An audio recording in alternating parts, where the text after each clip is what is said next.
नमस्कार मित्रों, भगवत चर्चा में एक बार फिर आप सबका स्वागत है। हम लोग भगवत गीता के 18वें अध्याय मोक्ष संन्यास योग पे चर्चा कर रहे हैं। मोक्ष यानी मोह का क्षय हो जाना।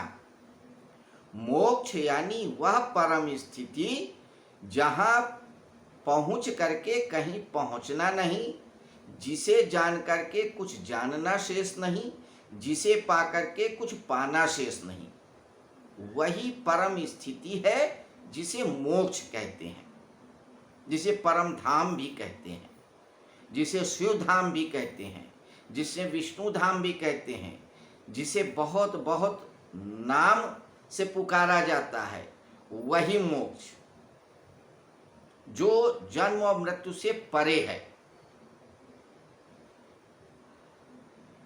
उसी मोक्ष को बताया है कैसे अटेन किया जाए, कैसे पाया जाए इस अध्याय में।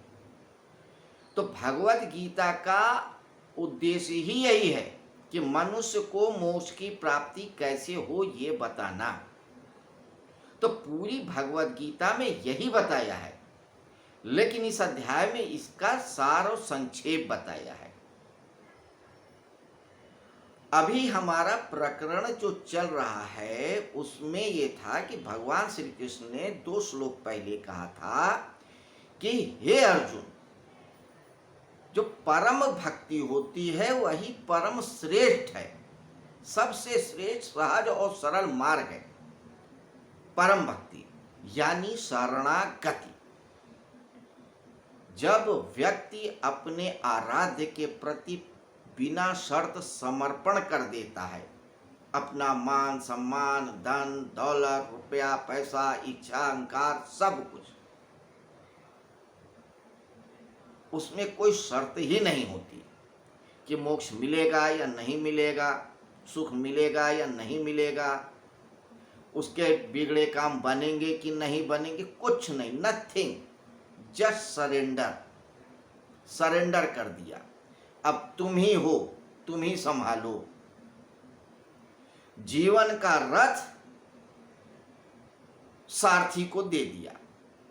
बड़ा सिंबॉलिक है ये जो चित्र है भगवान श्री कृष्ण का, जिसमें अर्जुन बैठे हैं, भगवान श्री कृष्ण हाँक रहे हैं, 4 घोड़े लगे हैं श्वेत रंग के, तीर धनुष लगा हुआ है, युद्ध का मैदान है। ये पूरी की पूरी कथा बताता है, पूरा जीवन का संग्राम का समीकरण बताता है। 4 घोड़े हैं, धर्म अर्थ काम और मोक्ष। अर्जुन मनुष्य का प्रतीक है, चारों तरफ युद्ध ही तो है, आगे बढ़ने का, जीवन में कुछ करने का, धन कमाने का, मान कमाने का, सम्मान कमाने का, दुश्मनों का युद्ध ही तो है। इस युद्ध में तुम अपने बल पे नहीं जीत पाओगे, कितने बड़े योद्धा हो, अर्जुन से तो बड़े नहीं होगे। तो जब अर्जुन घबरा जाता है तो हम और आप कौन है? अर्जुन जिसने इंद्र को भी जीता। इंद्र यानी इंद्रियां, ये भी सिंबॉलिक है। इंद्रियां, हो सकता है इंद्र कोई राजा हो, कोई देवता हो, मगर इंद्र का अर्थ इंद्रियां। जिसने इंद्र को भी जीत लिया, सारी इंद्रियों को जीत लिया, मन बुद्धि चित्त अहंकार, हाथ पैर नाक मुंह त्वचा सब को जीत लिया, वही अर्जुन जो चलते हुए चक्र में से भेद देते हैं मछली की आंख, वो अर्जुन जो बहुत सारे राजाओं को जीत चुके होते हैं, कंपित होने लगते हैं दुनिया के संसार के युद्ध में। जब असली युद्ध में आते हैं, जब अपनों से युद्ध करना पड़ता है, अपने आप से युद्ध करना पड़ता है, तो कप जाता है। अर्जुन भी कप गए। ऐसे में उन्होंने अपने जीवन का रथ दे दिया कृष्ण के हाथ में, सारथी। तो शरणागति का अर्थ भी यही है कि अपने जीवन का रथ उस गुरु के हाथ में सौंप दो। अगर आपने नहीं सौंपा तो फिर आप जिम्मेदार हो। अब अगर आपने सारथी के हाथ में सौंप दिया तो उसकी जिम्मेदारी है। तो अर्जुन को यही कह रहे हैं कि तू मुझको अब सौंप दे अपने आप को, शरणागति हो जा, उसी में तेरी भलाई है। अब आगे के जो 2 श्लोक हम पढ़ेंगे उसमें भगवान श्री कृष्ण ने अपनी आज्ञा को दृढ़ किया है, यानी जो आज्ञा दिया है कि अर्जुन तू सरेंडर हो जा और मेरे ऊपर सब छोड़, मैं देख लूंगा क्या करना है, किसे जिताना है, किसे हराना है, किसे मारना है, किसे जिलाना है, तू मेरे ऊपर छोड़। अर्जुन से ये क्यों कह रहे हैं? एक तो अर्जुन का आत्मबल बढ़ाना है, जो डाउन हो गया था, बिल्कुल नील पे आ गया था कांटा उनकी हिम्मत का। तो कह रहे हैं कि तू मेरे ऊपर छोड़। हम लोग भी बच्चों से कहते ना, डर क्यों रहे हो, मैं हूं ना। तो वही कह रहे हैं, मैं हूं ना। भगवान श्री कृष्ण ने कहा कि तू चिंता मत, शरणागति हो जा, बस मैं देखूंगा। आगे क्या कह रहे हैं श्लोक को देखिए, बड़ा खूबसूरत श्लोक है, अच्छा लगेगा आपको सुन के, समझ के तो और भी अच्छा लगेगा। तो संस्कृत में पढ़ते हैं, फिर हिंदी में अर्थ समझेंगे, फिर चर्चा करेंगे। 58वां श्लोक है, क्या कहता है? मच्चिता सर्वदुर्गाणि मत प्रसादात् तरस्यसि अथ चेत्त्वम् अहंकारान् श्रोष्यसि विनहंस्यसि। मच्चिता सर्वदुर्गाणि, मुझ में चित्त वाला होके, सर्वदुर्गाणि सर्वपूर्ण विघ्नों को, तो संपूर्ण विघ्नों को